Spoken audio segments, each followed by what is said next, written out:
Infertile, divorced, failure. The words glowed on a 10-foot screen at my sister's wedding reception. 200 guests laughed.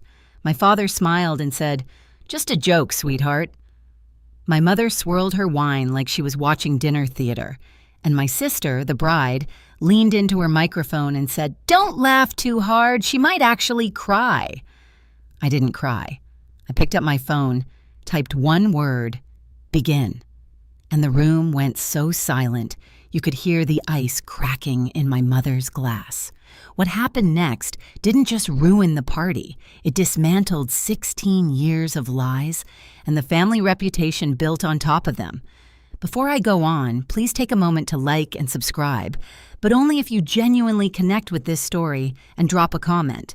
Where are you watching from and what time is it there? My name is Thea. I'm 34 years old. Now let me take you back to 4 weeks before the wedding, the night I got the phone call that started everything. It's 11 p.m. on a Thursday.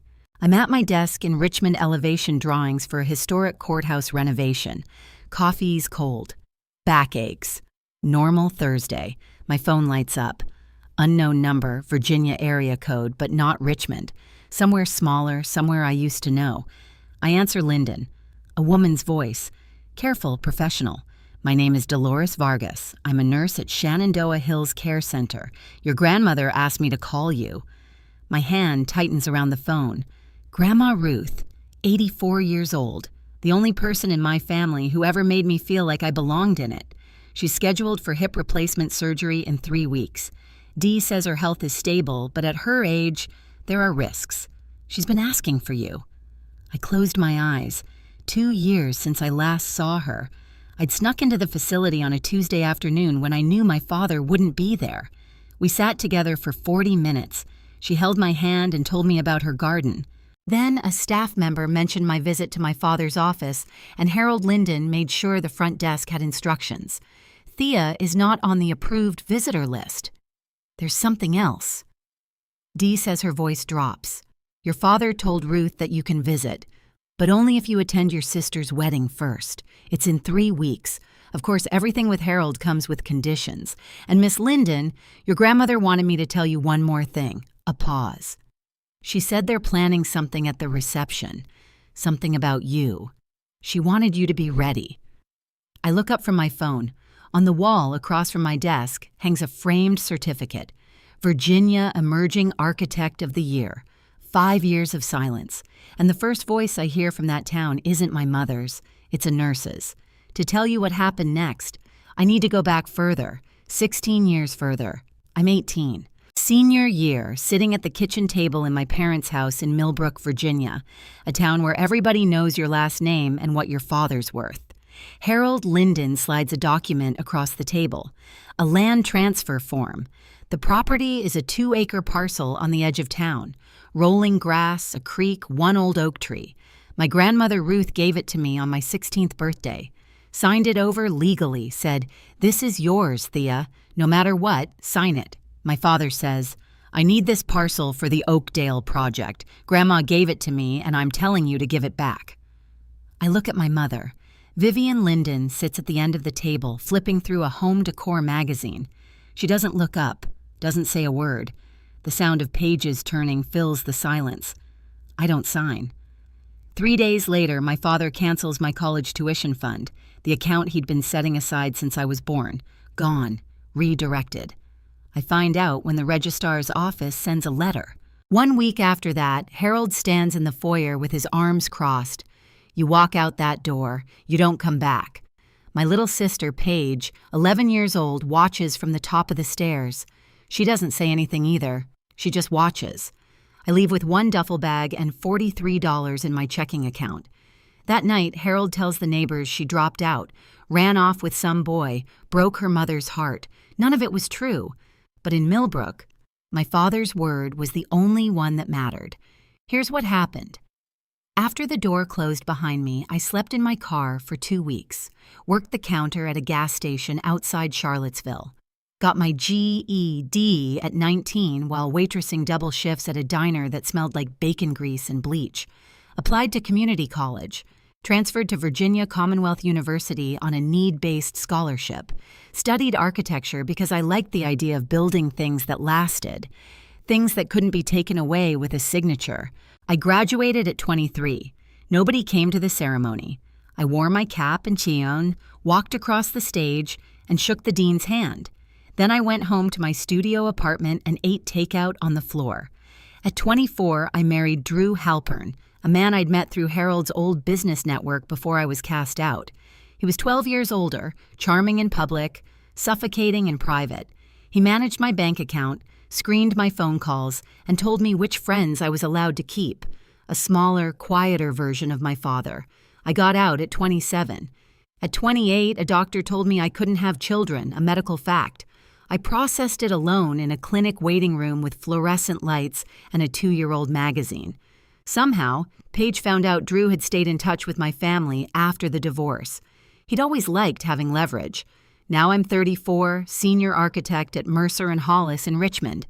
I design restorations of historic buildings, carouses, libraries, theaters. My professional name is T. Mercer Linden. I kept Drew's name hyphenated because the architecture world already knew it. I didn't hide my life from my family to be dramatic. I just stopped performing for people who'd already decided I was nothing. Nobody in Millbrook knows any of this. The morning after Dee's call, I sit in my office with the door closed. Through the glass wall, I can see my colleague Marcus Cole at his desk. Headphones on, running table management simulations for a museum project. Marcus is 36, ex-Army IT, and the most unflappable person I've ever met. He's also the closest thing I have to family. I call Dee back. How bad is the surgery risk? At 84 with her bone density, the surgeon said there's a real chance of complications. She's strong, but she's not young. Dee pauses. She cries your name some nights. She keeps your letters under her pillow. I press my knuckles against my forehead, my grandmother hiding my letters under her pillow like contraband. Because in that family, loving me is something you have to do in secret. I have 2 options. Go to the wedding, endure whatever Paige and my parents have planned, see Grandma Ruth, or stay in Richmond, stay safe, and maybe never see her again. I knock on Marcus's glass wall. He pulls off his headphones. I need a favor. He listens to everything. The wedding, the slideshow warning, the nursing home ultimatum. When I'm done, he leans back and says, "If you go with a plan, not with hope." I know. And you're going.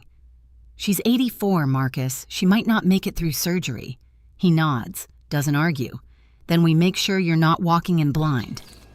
That night, I book a hotel in Millbrook for the wedding weekend. I pull out a dress I bought myself. Navy blue, well-cut, professional. Not the one my mother will try to hand me. Marcus said, "Go with a plan." So I started making one. And for the first time in 16 years, I was glad my family underestimated me. 3 weeks before the wedding, Harold requires a family dinner, his condition, before he'll clear my name at the nursing home front desk. So I drive 2 hours to Millbrook. The house hasn't changed. White columns, manicured lawn, American flag by the door, the performance of respectability down to the last trimmed hedge. Nobody hugs me at the door. Vivian looks me over. "You look thin. Are you eating?" I'm not thin. I run 3 miles every morning and I eat plenty. But this is how my mother operates. Concern as a weapon wrapped in a question nobody expects you to answer. Honestly, Harold sits at the head of the table. Same chair, same posture. "So what are you doing with yourself these days?" "I work at a design firm." Answering phones, I assume. I pick up my fork. Don't correct him. Paige arrives late, trailing perfume and self-importance. She flashes a 4-carat engagement ring under the dining room light. Then she pulls me aside in the hallway. "I need you to wear something understated at the wedding. Garrett's family is very particular." She tilts her head. "You still alone? No one?" I say nothing. She smiles. Some people just aren't meant for that, I guess. Before I leave, Vivian hands me a garment bag. Inside a pale beige dress, shapeless, 2 sizes too large. "This will be perfect for you." At the door, Harold puts his hand on my shoulder. The white sores are old money. They judge. One wrong move and this deal dies. Don't embarrass us. I drive back toward the highway, and then the name hits me. Whitmore. I know that name. Not from Paige's Ring, not from Harold's business talk. I know it from a project file sitting in my office in Richmond. Back at my desk Monday morning, I pull up the client database. Whitmore Heritage Foundation. There it is. Our firm has been contracted for the Millbrook Heritage Restoration Project, converting a Civil War-era textile mill into a community arts center. The foundation is funding the entire thing. The client contact, Eleanor Whitmore, chair of the foundation, Garrett Whitmore's mother. I've been the lead architect on this project for 6 months. We've exchanged dozens of emails, 3 video calls. She knows my work, my design philosophy, my project timeline. She knows IT. Mercer Linden. She does not know my face. We've never met in person. I sit with this for a long time. I don't plan to use it. I'm not Harold. I don't weaponize connections. But I file it away. If everything falls apart in Millbrook, I am not a stranger to the most powerful family in the room. That evening, Marcus does his own research. He calls me at 9. The reception venue, Millbrook Country Club. They've hired a local AV company to run a projector and sound system. Slideshow, toasts, the usual. And guess what? The AV company is short-staffed. They just posted looking for a freelance tech for the event. Marcus, I already applied. Got a call back in 20 minutes. You don't have to do this. Thea, you're walking into a room where your family has already loaded a weapon. I'm just making sure you have access to the safety switch. By Wednesday, Marcus is confirmed as a freelance AV technician for the Whitmore Linden wedding reception. He'll have direct access to the projector system, the USB inputs, and the soundboard. I prepare a short presentation, not an attack, just the truth. Photos, degrees, awards, my actual life. Title slide. The real Thea Linden. I save it to a USB drive and hand it to Marcus on Thursday. You're not going to war, Thea, he says. You're going to a wedding, but if they fire the first shot, you'll be ready to fire the last. 1 week before the wedding, Harold clears my name at the front desk. 30 minutes supervised. Vivian will accompany me. Shenandoah Hills smells like hand sanitizer and boiled vegetables. Vivian parks herself in a chair in the hallway, already texting. She doesn't come in. Grandma Ruth is smaller than I remember. Her white hair is thinner. Her hands shake, but her eyes, those sharp, knowing eyes, haven't changed. She grabs my hand the second I sit down. Let me look at you. She studies my face. You're healthy. You're strong, I can tell. I'm good, Grandma. Don't let them break you again. Her grip tightens. You're the strongest one in this family. You always were. She reaches under her pillow and pulls out a small envelope. Dee helped her hide it from the staff. Harold pays to keep tabs. Inside, a photocopy of a property deed. The 2-acre parcel. My name clear as day. That land is yours, Ruth says. It always was. Your father never got it transferred. He's been furious about it ever since. I stare at the document. For 16 years, I assumed Harold had found some legal way around my refusal, some technicality, some forged signature. He hadn't. The land was still mine. He tells people it's part of Linden Properties, Ruth whispers. But it's not. He never had the right. A knock on the door. Vivian's voice clipped. Time's up. I fold the envelope into my jacket pocket. I lean down and kiss Ruth's forehead. That's my girl, she murmurs. I walk out past my mother, who doesn't ask how Ruth is doing. She checks her lipstick and her phone screen and says, "Let's go. I have a fitting." I leave the nursing home with 2 things, a grandmother's blessing and proof that my father had been lying about more than just me.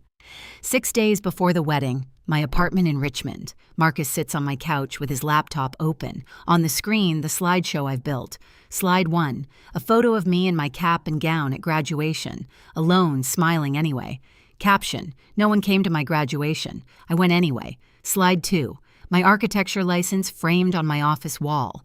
Licensed architect, Commonwealth of Virginia. Slide 3, me on a job site, hard hat on, blueprints in hand, senior architect, Mercer and Hollis. Slide 4, the award plaque. Virginia Emerging Architect of the Year. Slide 5. A simple text screen, white letters on black. You called me a dropout. I have a master's degree. You called me broke. I own my home. You called me a failure. I design buildings for a living. Marcus scrolls through, nods. Clean, factual, no insults, just the record. That's the point. I don't want to attack them. I want the truth to be louder than their joke. He closes the laptop. You sure you don't want to add the part about your dad's Oakdale problem? The land? No, I'm not him. I don't turn information into ammunition. Then what's the trigger? I show him. A text message pre-typed on my phone. One word, begin. When I send it, Marcus switches the USB on the projector from Paige's slideshow to mine. He's already tested the system during setup at the venue. The swap takes 3 seconds, and if their slideshow turns out to be harmless, he asks, then I never send it. We leave. I visit Ruth. We drive back to Richmond. Marcus looks at me for a long time. You know they won't keep it harmless. I know, but I need to give them the chance. One last chance to be decent, because when this is over, I want to be sure, completely sure, that I didn't fire first. 5 days before the wedding, Harold calls. He doesn't say hello. He says, "Rules. You sit at table 14, back corner. You don't speak to the whites unless spoken to. You don't mention your divorce, your condition, or anything about your personal life. If anyone asks what you do, you say you work reception at a small firm. Clear. And after the wedding, I can see Grandma Ruth." We'll see. Depends on your behavior. The line goes dead. That evening, my phone buzzes. Paige has added me to a group chat. Vivian, Harold, Paige, and now me. The first message is a preview of the slideshow. I watch the images load. The Linden family, and then there's Thea. Old photos of me stretched and filtered to look unflattering. Cartoon stickers slapped across them. And then the labels, one per slide, bold and centered, high school dropout, divorced, broke, alone, infertile. Paige types beneath the preview, "OMG, this is going to be hilarious. Don't worry, Thea. It's all in good fun." Vivian responds, "Keep it tasteful, Paige." She doesn't say, "Take it down." She doesn't say, "This is wrong." She says, "Keep it tasteful." As if there's a tasteful way to broadcast your daughter's medical history to 200 strangers. Harold doesn't respond at all. I screenshot every message, send them to Marcus without comment. Then I open my laptop. My own presentation is still up. 5 clean factual slides. I add one more, a 6th, a quote. White text on black. The measure of a family is not how they celebrate their best. It's how they treat their most vulnerable. I stare at the word infertile on my phone screen for a long time. Then I close the group chat. I don't respond. There's nothing left to say to people who think your body is a punchline. The wedding day arrives under a clear October sky. Millbrook Community Church, white clapboard steeple catching the morning sun. The parking lot is full of BMWs and Land Rovers. This is the social event of the season. I wear my navy dress, not the beige sack my mother picked out. I'd left it hanging in the hotel closet without a second thought. Inside the church, 200 guests fill the pews.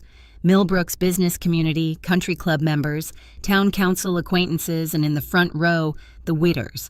Eleanor in a deep green jacket, silver hair pinned back, posture like a former dancer. Her husband Richard beside her, distinguished, reserved. I sit in the last pew. No one greets me. No one offers to scoot over. Harold works the center aisle like a campaign trail. Handshakes, shoulder claps. So proud of my little girl. He doesn't mean me. Vivian floats near the altar in a custom ivory dress, murmuring to a friend. Both my daughters are here today, even the difficult one. She laughs lightly. The friend glances toward the back. I pretend not to notice. An older woman I don't recognize sits 2 rows ahead of me. White hair, floral dress, reading glasses on a chain. She looks at me once, then back toward the altar. I don't think anything of it. The ceremony begins. Garrett stands at the altar looking genuinely happy. He speaks his vows with a tremor in his voice. Paige speaks hers louder, longer, mostly about herself. Across the church, I spot Marcus near the side entrance wearing a black polo with the AV company's logo. He adjusts a microphone cable on the altar. Our eyes meet for half a second. He gives the smallest nod. My father shakes hands like a politician. My mother smiles like a hostess. And I sit in the last row like a ghost they'd invited on purpose. The reception is at Millbrook Country Club. Crystal chandeliers, round tables draped in white linen, a 10 by 6 foot projection screen behind the head table, the smell of gardenias and money. Table 14 is where I'm seated, back corner next to the kitchen door. Every time a server pushes through, a blast of clattering dishes and shouted orders hits my back. My table mates are distant cousins who've clearly been told nothing about me, and an elderly couple who spend the entire appetizer course discussing their recent cruise. A woman across the table leans in. "And what do you do, dear?" "I'm an architect." "Oh, how nice." She turns to the man beside her and starts talking about kitchen renovations. On stage, Paige takes the microphone for the first toast. She thanks her parents. She thanks the Whites. She thanks her college friends, her wedding planner, her florist. Then she looks toward the back of the room, toward me, and my sister Thea, who managed to show up today. A pause. That's something, right? Scattered laughter. The polite kind. The kind where people aren't sure if they're supposed to laugh, so they do anyway. Harold clinks glasses at the head table with Richard Whitmore. They're leaning close, talking numbers. Eleanor sits beside them, polite but measured. She hasn't committed to anything yet. I can tell by the way she holds her wine glass, close, untouched, like a prop. My mother appears at my elbow. Her perfume arrives before she does. "Don't drink too much," she whispers. "Don't talk about yourself. And for God's sake, smile." I smile. Not because she told me to, because in 20 minutes the slideshow is scheduled to play, and I know exactly what's on it. Right now, I'm sitting at table 14 with a plate of food I can't eat, and a family that wishes I'd stayed invisible. But I want to ask you something specific. Have you ever been seated at the back, literally or figuratively, by people who were supposed to love you? Not the kind of exclusion you question, the kind you're told is normal. Tell me in the comments, because what happens next at this reception with that screen and those 200 guests is the reason I'm telling you this story today. Stay with me. The lights dim. Paige's maid of honor takes the microphone with a grin that tells me she's been rehearsing this all week. And now, a special presentation from the Linden family. The screen flickers to life. Soft piano music plays through the speakers. Baby photos of Paige. Gap-toothed smile. Ballet recital. Prom. Paige and Harold fishing on a lake. Paige blowing out birthday candles. The Lindens on vacation. Vivin in a sun hat. Harold with his arm around Paige. The ocean behind them. I'm not in a single photo. The room cuse. A. Eleanor Whitmore smiles politely. Richard pats his son's shoulder. Then come the couple photos. Paige and Garrett at a vineyard. At a football game, at Christmas dinner with the Whitmores. Each one earns a round of soft applause. The music shifts. Playful. A drum roll sound effect. The screen reads, "And now let's meet the rest of the family." Paige grins from the head table. She catches my eye across the room and wiggles her fingers in a little wave. Vivian leans back in her chair with the satisfied look of someone who's been waiting for the main course. My stomach drops, not from fear, from certainty, because I know what comes next. Under the table, my phone is already in my hand. The message to Marcus is typed and ready. One word, begin. My thumb hovers over the send button. I make myself a promise. If the next slide is harmless, if it's an old photo with a gentle caption, if it's a real toast, if there's even a scrap of decency in what they've prepared, I won't press it. I'll take the joke. I'll go home. I'll let them have their night. I give them one last chance to be decent. The screen changes. My face fills the frame. An old photo from high school. Grainy, unflattering. Across the bottom, bold white letters. High school dropout checkmark. Nervous laughter ripples through the room. A few people glance at me. I keep my face still. Next slide. A cracked heart emoji beside my name. Divorced. The laughter grows louder now, the kind that feeds on itself. Next, an animated cartoon of an empty wallet flapping open. Broke. Someone at table 6 snorts into their champagne. Next, a photo of a single place setting. One chair, one plate. Alone. Paige is laughing from the head table. Vivian sips her wine, watching the room like she's scoring the performance. Then the final slide loads. A clip art baby with a red X stamped across it. Infertile. The word fills the 10-foot screen. For a moment, the room goes quiet. The shocked kind. The kind where people realize they've been laughing at something they shouldn't have. Then a few more laughs break through. Uncomfortable herd following. Paige leans into the microphone. Don't laugh too hard. She might actually cry. Vivian swirls her wine. Half smile. Eyes on me. Harold catches my gaze from the head table. Just a joke, sweetheart. Lighten up. Eleanor Whitmore is not laughing. I see it clearly from across the room. She sets her glass down on the table with a quiet click. Her jaw tightens. She looks at Harold, then at the screen, then at me. I feel the blood rush into my face. My hands shake. My vision narrows to one word on that screen. Infertile. My medical history. My private grief projected for 200 strangers to laugh at. That was the line. And they didn't just cross it. They broadcast it in 10-foot letters. I look around the room. 200 faces, some laughing, some looking away, some pretending to check their phones because they don't know where to put their eyes. Paige is beaming. This is her favorite part of her own wedding. Not the vows, not the first dance, but this, watching me sit in the wreckage of my own humiliation. Vivian raises her glass slightly, a silent toast to her own cruelty.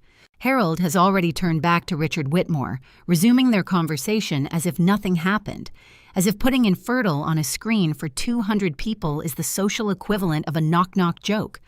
I look down at my phone. The message is still there. One word, begin. I think about Ruth, about her hands shaking when she gave me that envelope, about the way she said, "Don't let them break you again." I'm not breaking. My thumb presses send. 3 seconds pass. The slideshow freezes. The screen goes black. Paige frowns. Tech issues. She waves toward the back of the room. Can someone fix that?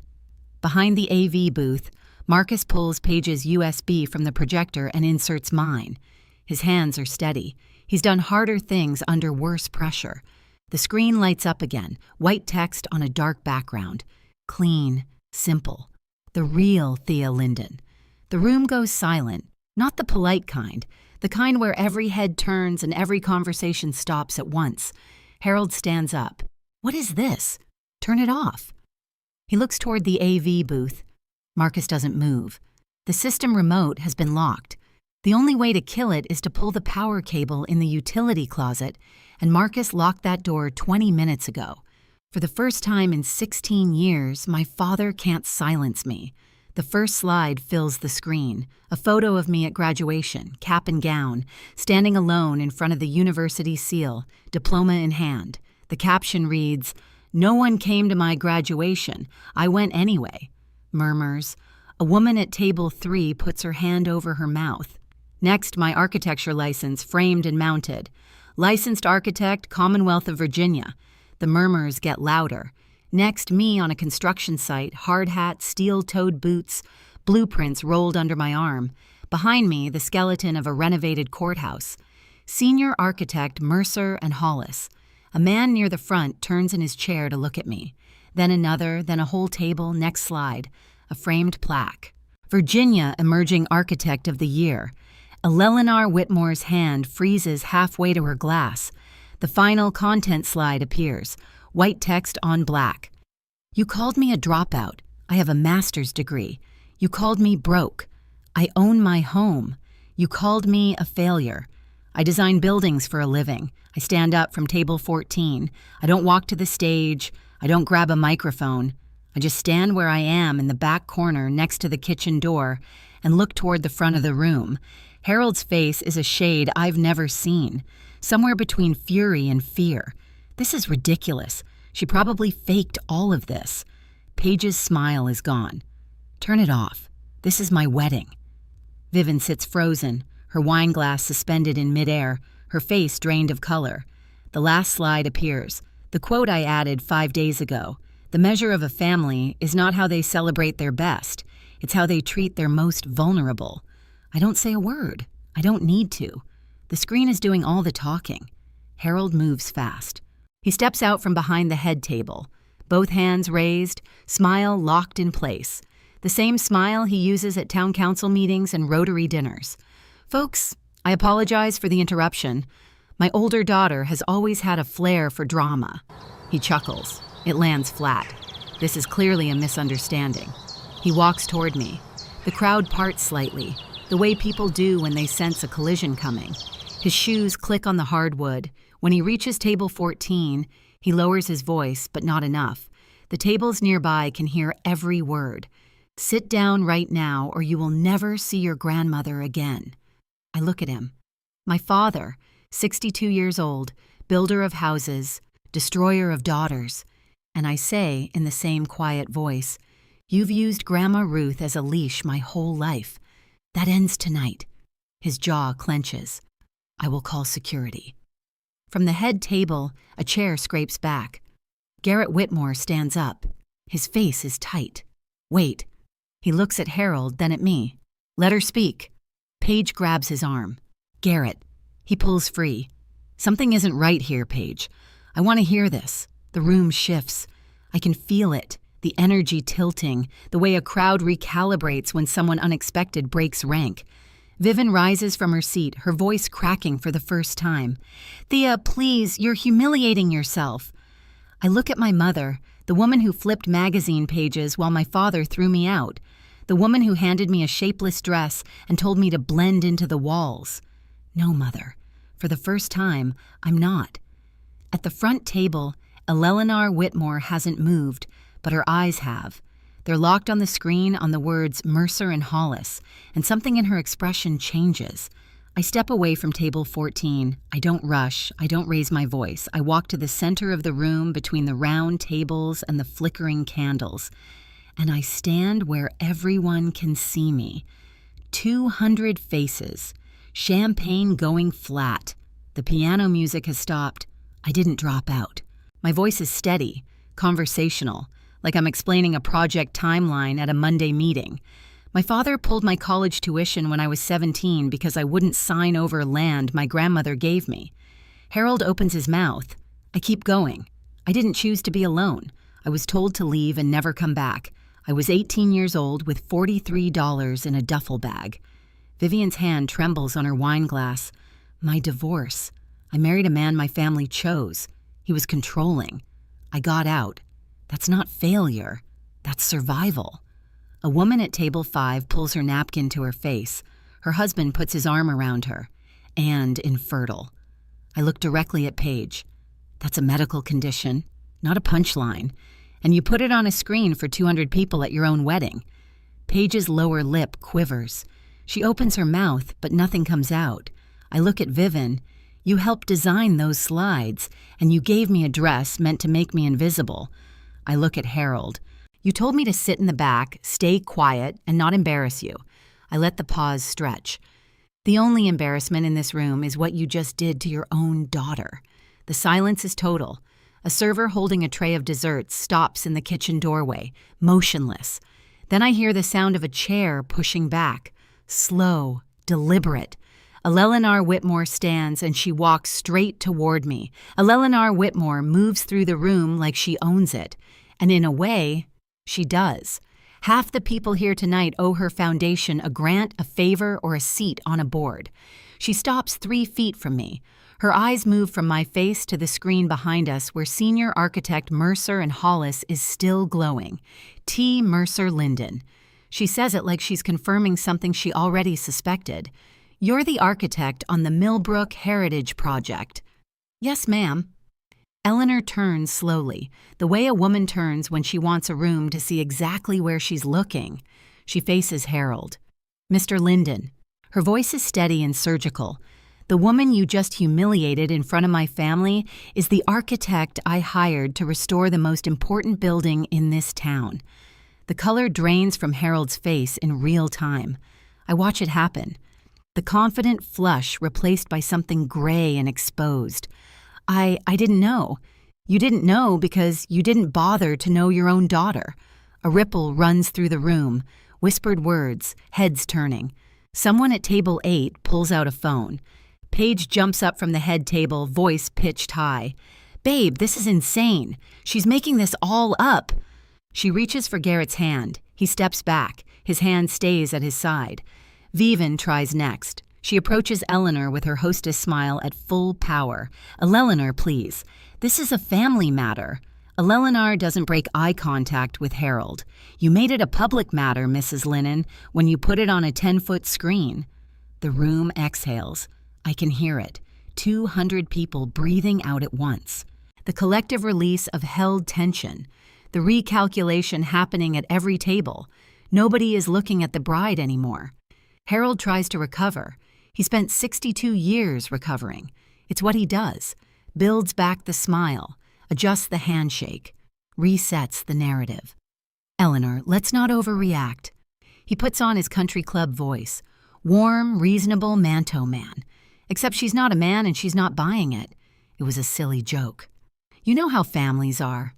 I know how my family is. Eleanor says we don't put our children's medical records on a screen for entertainment." She turns to Garrett. "Son, I think we need to have a conversation privately tonight." Garrett nods. He's been watching Paige since the reveal. His expression isn't anger. It's something worse. It's reevaluation. He looks at his bride and says, "You told me Thea was unstable. You said she had issues, that she was jealous of you." Paige's voice cracks. She is jealous. She's a licensed architect with awards, Paige. "And you put infertile on a screen at our wedding." Harold steps toward Eleanor, dropping his voice to a register that probably works in boardrooms. "Let's talk about the Oakdale partnership." This has nothing to do with Eleanor raises her hand. One gesture, that's all it takes. The Oakdale partnership. She repeats it as if tasting something spoiled. "Harold, after what I just witnessed, there is no Oakdale partnership." Harold's mouth opens. Nothing comes out. His hand, still raised in a half gesture, drops to his side. Vivian breaks, not gracefully, a sharp, strangled sound that might be a sob. This can't be happening. She says it to no one. She says it to the tablecloth. I stand in the center of the room. I don't smile. I don't nod. I don't celebrate. I just stand. For the first time in my life, standing is enough. Harold just lost the Oakdale deal. Paige just lost control of her own reception. And my mother is crying. Not for me. Never for me. For the image. I'm standing in the middle of this room, and for the first time, no one is telling me to sit down. Now I need to know if this were your family. Would you have pressed begin, or would you have walked away? Drop a 1 for begin, or a 2 for walk away in the comments, and stay with me. Because what happens after this moment is something I never planned for. Paige is a fast learner. She grew up watching our mother pivot from cruelty to composure in under 5 seconds. And now, she deploys the same skill. Her face crumbles, not gradually, all at once like a switch. Tears spill down her cheeks. She rushes to the center of the room, hands pressed to her chest. "This is my day." Her voice breaks perfectly. She always does this. She has always been jealous of me. She turns to the crowd, mascara streaking. I invited her because I wanted her here. The slideshow was supposed to be funny. She's twisting everything. A few guests shift uncomfortably. There it is, that hesitation that predators rely on. The moment where onlookers wonder, maybe the crying woman is the real victim. Paige spins toward Garrett. "You're choosing her on our wedding day." Vivian rushes to Paige's side, wrapping an arm around her. "My baby? They're attacking my baby." She looks at Eleanor with wet eyes. "Can't you see what's happening?" For a second, just a second, I feel the room tilt back toward them. Tears are powerful. A bride crying at her own wedding is powerful. I see doubt flash across a few faces. Then Eleanor speaks. She doesn't raise her voice. She simply takes out her phone, glances at the screen still glowing behind us.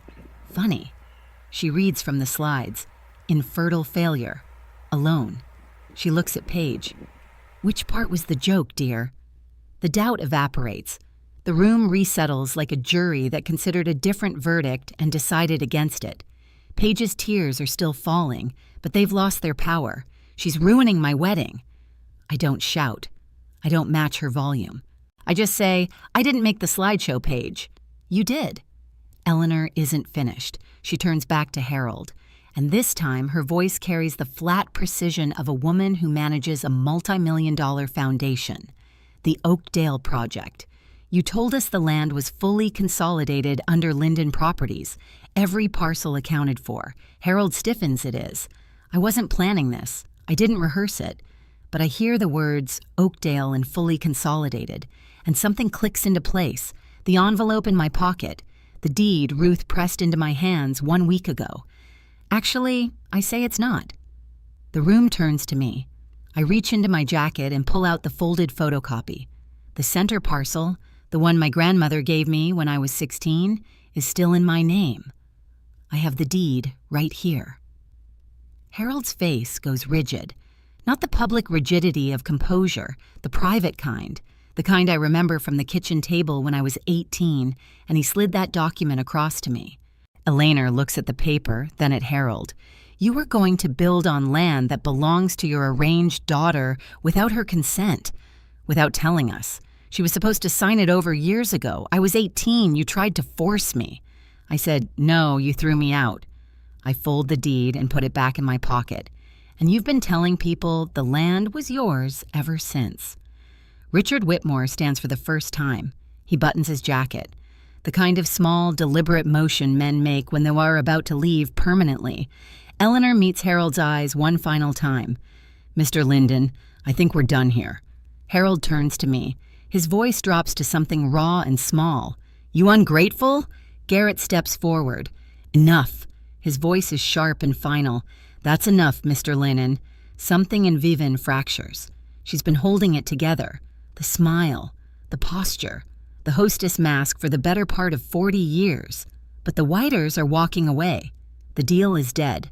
And the room is looking at her family the way she spent her entire life making sure they never would. She turns on me. The polish is gone. The magazine flipping. Wine swirling composure gone. You think you're better than us now? Her voice is shaking. You think your little slides change anything? You were nothing. You had nothing when you left this house. You're right. I say I had nothing because you made sure of that. I did what was best for this family. You did what was best for the image. There's a difference. She looks around the room searching for an ally. Her eyes land on familiar faces, country club friends, book club members, women she's had lunch with for 20 years. She tries the social smile. This is so embarrassing. Family drama. You know how it is. Nobody smiles back. Then a voice rises from the back, the older woman from the church, the one with reading glasses on a chain. She stands slowly, gripping the edge of her table. I've known Ruth Linden for 50 years. Her voice is thin but carries through the silent room. She would be ashamed of what you three did tonight. She picks up her clutch purse and walks toward the exit. Her heels click against the floor, measured and final. Another couple stands. Then a man at table 9. No speeches, no drama. They just leave. Vivian sinks into the nearest chair. Her hand finds her wine glass, but she doesn't lift it. For the first time, she looks exactly her age, maybe older. The room is emptying, and no one is pretending this was a joke anymore. The room is thinner now, empty chairs scattered among the remaining guests. The gardinas are wilting under the heat of the chandeliers. Paige sits alone at the head table. Garrett stands with his mother near the side door. Harold hasn't moved from the center of the room, hands at his sides, staring at the floor.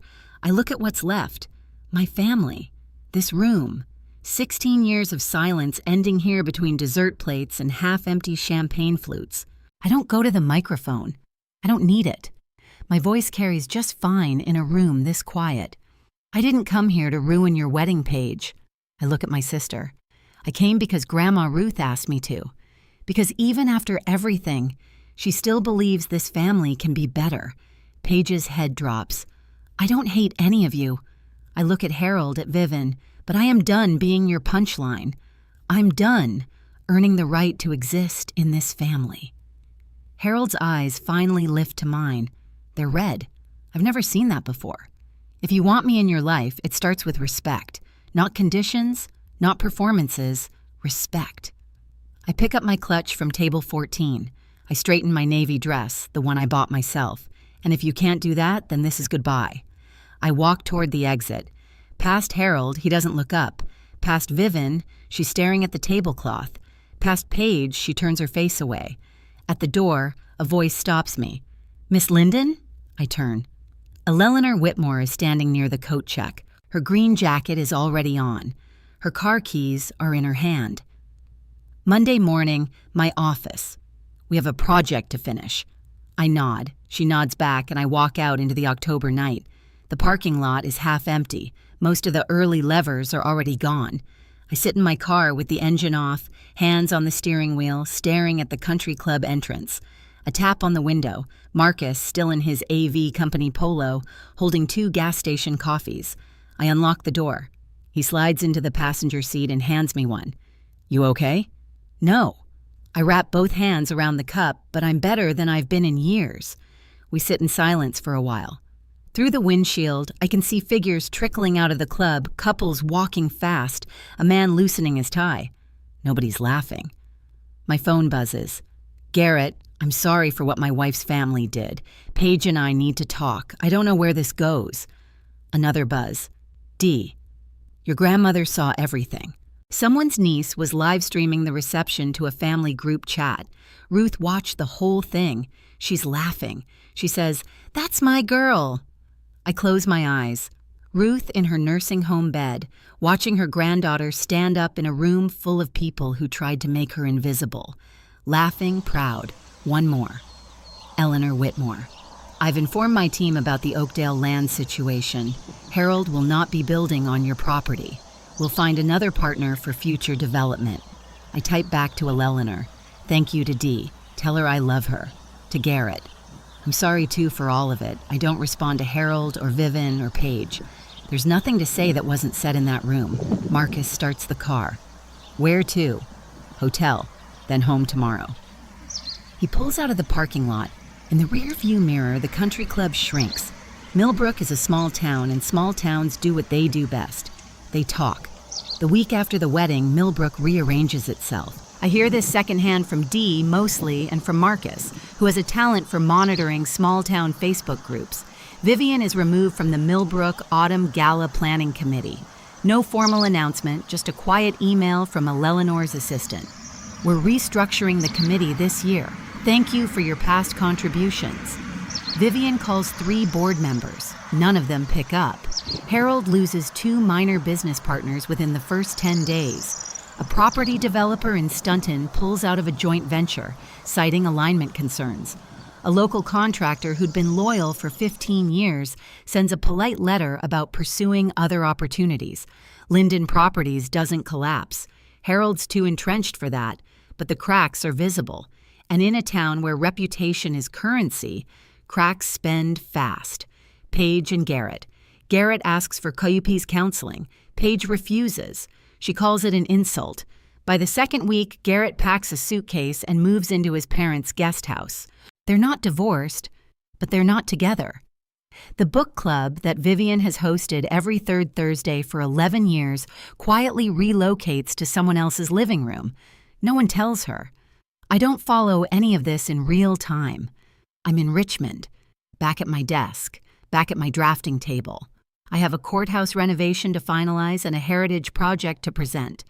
Marcus reads me a post from the Millbrook Community Facebook page while we're eating lunch.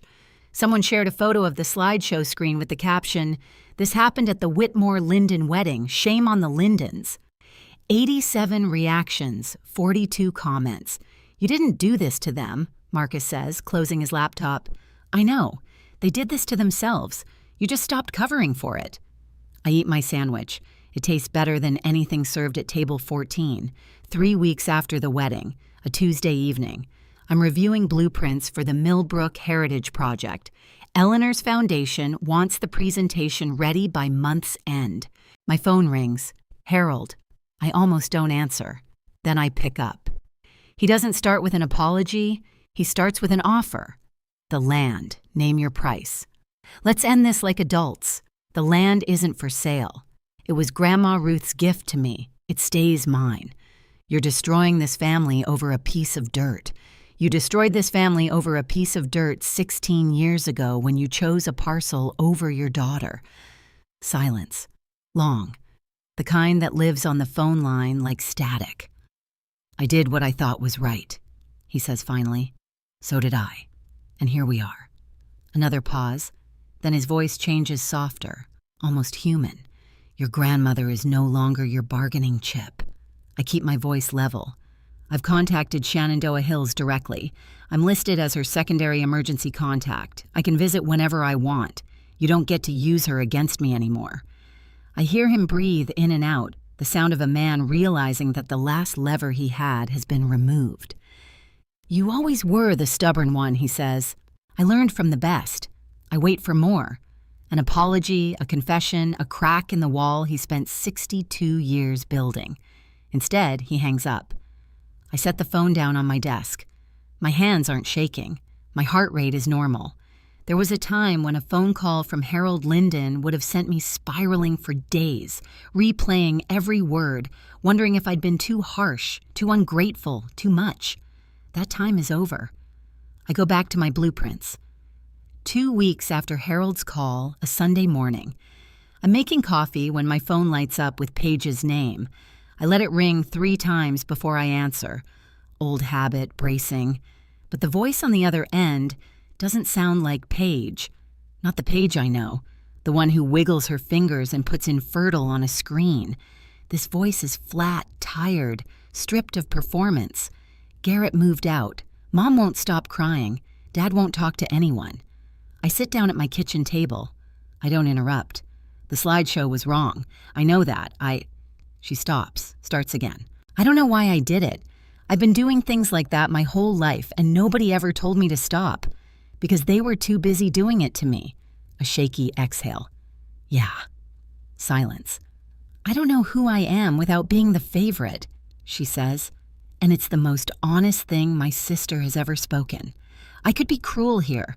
I could list every time she twisted the knife, every holiday she was celebrated while I was erased, every lie she inherited from our parents and polished into her own weapon. But cruelty is their language, not mine. Then maybe it's time you figured that out, I say. Without me as the punching bag, can we start over? I don't know. But we can start with you talking to someone. A professional. Not mom, not dad. Someone who will actually tell you the truth. A long pause. Okay. Neither of us says I love you. Neither of us says goodbye. We just sit on the phone for another few seconds breathing, and then the line goes quiet. I set the phone down, look out the window. The morning light is pale gold on the trees outside my apartment. No tears, just tired, but lighter than before. The following Saturday, I drive to Shenandoah Hills. No phone call to Harold, no 30-minute limit, no Vivian in the hallway checking her lipstick. I just go. Dee meets me at the front desk with a smile that says she's been waiting for this visit. She's in the sunroom today. Strong morning. She watched your slideshow video again at breakfast again. 5th time she made me replay the part where Alelinar said, "You didn't bother to know your own daughter." She clapped. The sunroom is warm and bright. Potted ferns line the windowsills. Grandma Ruth sits in a wheelchair by the glass, a crocheted blanket across her lap, her white hair catching the sun. She sees me, and her whole face opens up. Not a polite smile, not a hostess smile. The real thing. The kind that starts in the eyes and fills every line and crease. She grabs my hand the second I sit down. "You stood up," she says. "In that room full of people, you stood up. You taught me how, Grandma." She squeezes my fingers. "Now tell me about your buildings. Tell me about your life. We have time." So I tell her all of it. The GED, the diner shifts, college, the first project I designed, a small library in a town nobody's heard of, the Corot, the awards, the apartment with the drafting table by the window. She listens to every word, asks questions, laughs at the parts where I slept in my car and ate cereal for dinner 3 nights a week. Nobody knocks on the door. Nobody says time's up. Outside the window, an oak tree spreads its branches across the lawn. Old, knotted, rooted, deep.